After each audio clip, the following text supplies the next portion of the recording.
আসন্ন কোরবানি ঈদকে সামনে রেখে পশুপালনে ব্যস্ত সময় পার করছেন ফেনীর খামারিরা। সম্পূর্ণ দেশীয় পদ্ধতি অবলম্বন করেই দেশীয় জাতের পশুপালন ও মোটা তাজা করছেন তারা। ভালো দাম পাওয়ার আশায় দিনরাত পশুগুলো পরিচর্যা করছেন গৃহস্থরা।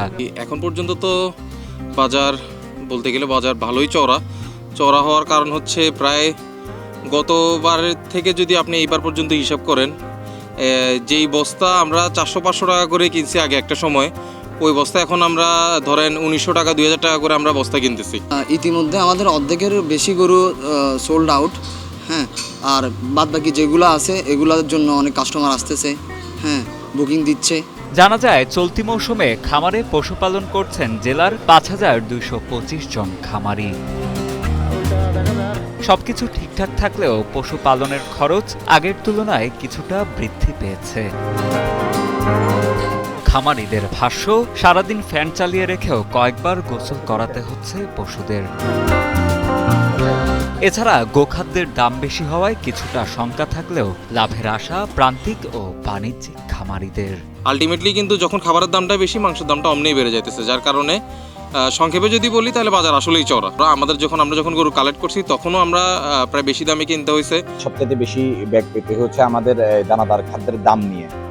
দানাদার খাদ্যের দামের যে ঊর্ধ্বগতি, এটা আমাদের কিছুটা প্রতিবন্ধকতা তৈরি করেছে। তবুও প্রতি বছরের ন্যায় আমরা বেশ কিছু গরু রেডি করেছি। তবে কিছু কিছু খামারির অভিযোগ, প্রতি বছর কোরবানির ঈদ ঘনিয়ে এলেই সীমান্ত দিয়ে প্রবেশ করে গবাদি পশু।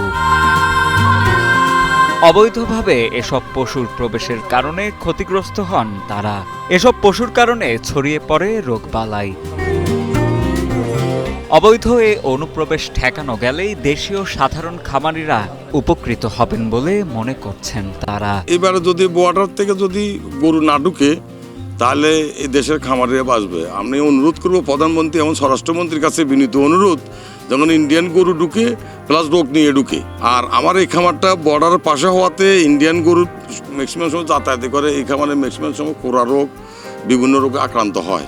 এটাতে আমি অনেক লুজার।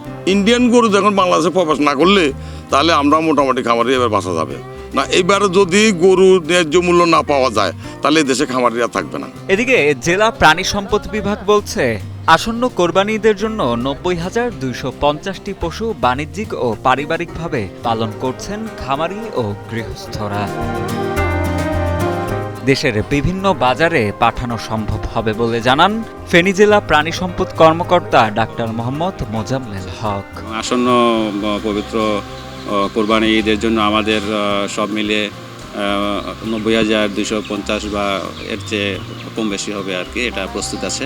এবং আমরা আশা করছি এগুলো দ্বারাই আমাদের পবিত্র কোরবানি ঈদে আমরা এগুলো কোরবানি দিতে সক্ষম হব।